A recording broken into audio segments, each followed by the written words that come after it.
Salut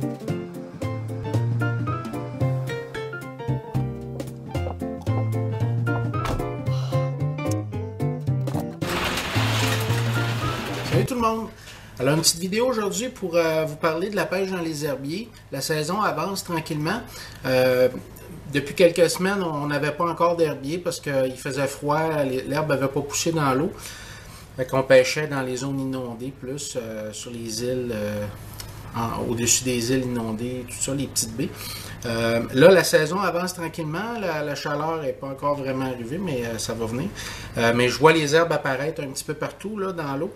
Alors, ça va commencer à être le temps d'aller pêcher le brochet. Bientôt, le chigan dans une couple de semaines aussi, qui va être dans les herbiers beaucoup. Dans les zones beaucoup occupées aussi des nénuphars, des herbiers, de plusieurs sortes d'herbes différentes, là, des algues marines. Alors, on va aller chercher les brochets là qui sont toujours aux aguets. Alors, l'équipement un petit peu spécial pour ça, qui est fait spécifiquement pour ça. Alors, je vous montre ça. Alors, on a quelques équipements classiques, quelques leurres classiques pour les herbiers. On a les spinnerbait ici. On a différents modèles de spinnerbait. Je vais vous parler de ça. On a les cuillères anti-herbe, qui sont ça ici. Alors, c'est une cuillère à lancer qui se lance très loin. Et on a les petites broches, c'est des cuillères anti-herbe. On a les leurres de surface, mais qui n'accrochent pas. Il n'y a pas bien des leurres de surface qu'on peut lancer dans les herbiers. Ces petites grenouilles-là, où il y a des grenouilles qui sont molles, là, avec les hameçons qui reviennent par en arrière. C'est un genre de montage texan, là, mais c'est déjà monté.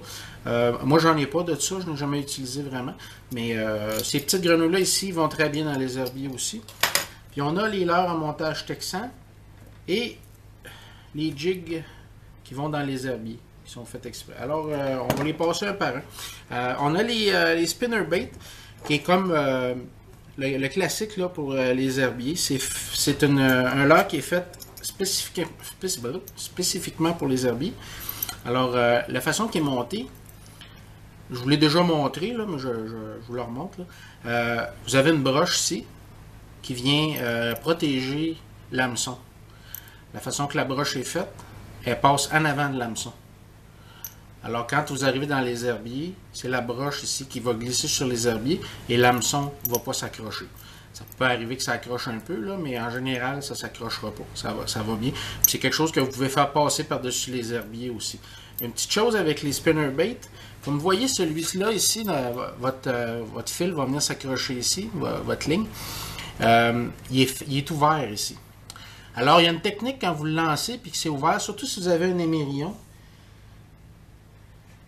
Je vais en mettre un gros pour que vous voyez bien. Là. Mettons qu'il est attaché avec un émerillon comme ça. Il va avoir tendance à venir glisser ici ou à venir glisser ici. Le truc, c'est que quand vous lancez, avant qu'il soit retombé à l'eau, on freine le fil. Alors, on ferme notre pick-up avant qu'elle soit retombée à l'eau. Alors, ça va lui donner un... Quand il s'en va, ça va lui donner un coup. Plouc, il va venir se placer dans l'anneau. Il n'ira pas ici ou là. Si vous le laissez tomber à l'eau mollement, là, il va presque toujours venir glisser. Puis là, vous allez ramener ça, ça va être tout croche d'un bord ou de l'autre. Alors, la meilleure façon, c'est de donner un petit coup. Et là, il va vraiment... l'émerillon va venir se placer dans l'anneau. Puis là, vous commencez à tirer tout de suite. Ou vous le laissez descendre. Mais normalement, il n'y aura pas de problème. Un petit truc que ce que moi je fais, pour ne pas avoir ce problème-là, je prends du fil de pêche, je l'enroule pour fermer mon anneau. Comme ça. Je fais plusieurs tours, je fais un nœud. Et là, ça ne peut pas glisser ni d'un bord ni de l'autre. Ça règle le problème, c'est assez simple. C'est sûr que ça ne coûte rien. Il se vend des petits élastiques aussi qu'on peut mettre là. Là, c'est un petit élastique qui vient serrer. Ça fait la même chose. Il y en a qui sont vendus que l'anneau est fermé comme ça. Donc, lui, il a été twisté, l'anneau est fermé. Mais c'est une meilleure qualité de leurre, celui-là. Là. Tu vois, il a été fermé. Mais même des bons, là, il y en a qui sont ouverts aussi, dépendamment des compagnies, ils ne sont pas toutes pareilles. Si vous l'attachez avec un nœud directement le fil dessus, là, vous n'aurez pas ce problème-là. Le fil, juste faire attention de bien l'attacher au bon endroit, bien serré. Puis là, vous n'aurez pas ce problème-là. Le fil ne glissera pas d'un bord ou de l'autre en général. Alors, le spinnerbait, vous pouvez le pêcher de différentes manières. Il y a un paquet de techniques différentes là, au fil des vidéos sur l'eau que je vais vous montrer en pêchant souvent. Là. Le spinnerbait, on peut le ramener au fond de l'eau. On peut le ramener avec la technique du tirer-relâcher. Alors, on le fait monter, on le laisse redescendre doucement. C'est un leurre qui pêche en descendant parce que les cuillères vont tourner en descendant. Quand vous le laissez redescendre, tout s'agite. Là. Alors, c'est un leurre. Souvent, le poisson va mordre pendant que le spinnerbait redescend dans l'eau. Ça arrive, je vous dirais, 5 fois sur 10, là, que le poisson va mordre, surtout les brochets ou les achillants, quand le spinnerbait est en train de redescendre dans l'eau. Alors, vous tirez, il monte. Puis quand vous le laissez redescendre, c'est là que le poisson va sauter dessus. Bien souvent. Alors, c'est un excellent leurre. J'ai pogné cette année, exceptionnellement. Je n'avais pas pogné grand-chose avec des spinnerbaits jusqu'à maintenant. Mais cette année, j'en ai pogné 2 brochets avec un spinnerbait. Alors, c'est bon, ça fonctionne. Tout le monde pogne avec ça. Bon, la cuillère anti-herbe. Alors ici, on a un modèle bien connu. C'est le même modèle, dans le fond, que celle-là. C'est la même cuillère que celle-là. Sauf que c'est la même couleur. C'est exactement la même marque, le même modèle. Et celle-là ici, elle a 2 broches ici qui viennent, puis l'hameçon est pogné directement. Vous n'avez pas de trépied. C'est un hameçon qui est monté directement sur la cuillère, comme ça, alors qu'il va rester dans les airs. Puis les 2 broches ici viennent empêcher l'hameçon de se pogner dans les herbes. Les herbes vont glisser sur les broches. Fait que ça, vous pouvez tirer ça là, directement au-dessus des herbes, même si c'est des longues herbes, là, puis vous voyez des fois, avec une chaloupe ou un bateau, on ne peut pas toujours se rendre aussi loin qu'on voudrait, là. Mais souvent, on a une ligne d'herbe proche d'où on est. Puis de l'autre côté, il va y avoir un genre d'étang qui va s'être formé, ou il va y avoir un endroit où l'eau est beaucoup plus basse, puis à moins de débarquer du bateau, vous ne pouvez pas y aller. Là. Mais avec une cuillère comme ça, là, vous lancez ça carrément de l'autre côté des herbes, puis c'est pas grave si vous la ramenez dans les herbes, elle va glisser sur le dessus. Elle va s'en venir comme un petit traîneau, là, puis elle va s'en venir en glissant. Ça fait que vous l'envoyez dans l'eau de l'autre côté, si vous voyez qu'il y a du poisson qui saute ou quelque chose, vous l'envoyez là. Puis vous pouvez la ramener, c'est très bon pour ça, c'est fait spécialement pour faire ça. Alors, ça ne s'accrochera jamais dans des herbes, une cuillère comme ça. Avec ça, c'est excellent. Puis ça lance très bien aussi. Il y a un bon poids, une très bonne épaisseur. Là. Ça pèse, ben ça c'est 1 once. Alors, ça se lance très très bien. On a la petite grenouille ici que moi j'utilise, qui se lance aussi, je dirais pas directement dans l'herbe, là, mais qui est facile à faire passer par-dessus les herbes, qui s'accroche rarement. Des fois, on va empoigner un petit peu d'heure avec l'hameçon en arrière, mais l'hameçon est monté, elle reste toujours sur le dessus comme ça. L'hameçon est à la traîne en arrière, puis vous avez la petite hélice qui tourne, qui empêche les herbes de venir prendre l'hameçon. Alors ça va super bien aussi dans les nénuphars. Souvent, je vais l'amener, puis je vais la laisser. Je vais la tirer, puis je vais la laisser sur un nénuphar. Puis là, doucement, je la tire, elle est sur un nénuphar. Puis là, doucement, je la tire, puis là, je la laisse retomber du nénuphar. Doucement. Ça fait que c'est de la pêche en finesse, là. C'est pas quelque chose qui fait du bruit ou quoi. C'est vraiment, on essaie d'imiter une grenouille. Hein. Ça fait que une grenouille, c'est pas quelque chose qui va super vite dans l'eau non plus. Ça fait qu'on essaie d'imiter les choses naturelles, les mouvements naturels, le plus possible. Alors, ça fonctionne très bien, une grenouille comme ça aussi. Dernière petite chose, aussi, on a les jigs comme ça. Ça, c'est un jig anti-herbe. Alors, un peu sur le même principe que la cuillère anti-herbe. C'est un peu le même principe. C'est quelque chose que vous pouvez lancer n'importe où, puis ça accrochera jamais. Parce que, comme vous voyez, il y a des genres de fils très rigides là, sur le dessus ici. Si le poisson vient mordre, ça va descendre. Mais avec le poids seulement, ça ne descendra pas.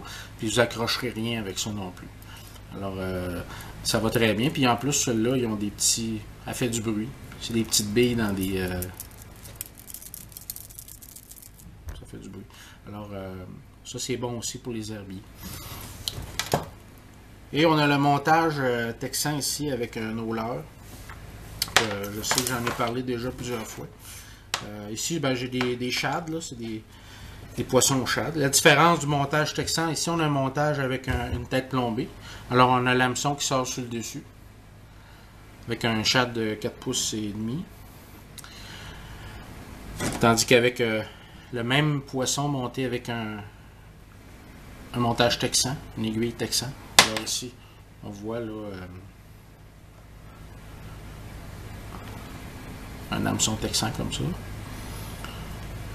Moi je le passe directement ici, dans la tête.